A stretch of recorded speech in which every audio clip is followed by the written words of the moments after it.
watu wetu, wakati viongozi wanakuja pamoja, mambo mazuri yanafanyika. Wakati Jaramogi alisema Kenya haiwezi pata uhuru kama Jomo Kenyatta wako korokoroni, tulipata uhuru na hatukuwa na matatizo. Wakati Raila Odinga alisema Kibaki tosha, tulipata ushindi, sio?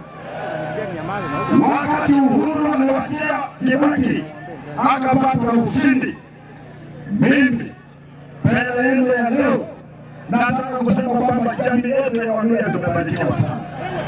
Kila mara Mwenyezi Mungu anatupatia viongozi wawili.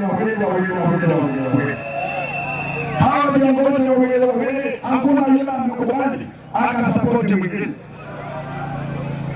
Elijah Mang'ale alikataa kusapoti Muliro. George Kapten alikataa kusapoti Wamala Kijana. Muskari Kombo na Mugiza Kitui walipigana kwa kapita katikati. Tukapata hii matatizo, sio? Wakati huu Mwenyezi Mungu amesema natembea na wewe na Sifuna. Wengi walifikiri kwamba tutapigana, sio? Mimi nikasema wala mimi sio. Lazima tushikane sisi ili tumwondoe Kasongo kutoka kwa kiti. Harambee! Harambee! Hiyo maskini ya Western imepangwa.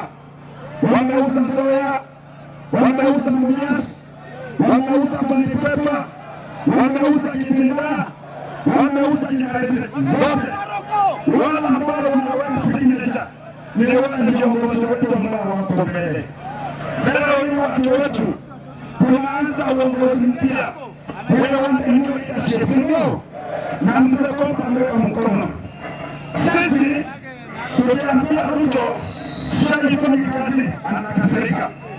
Tukimwambia housing levy ni mzigo kwa watu anakataa. Amefika mahali anatuita sisi wajinga, si ndio?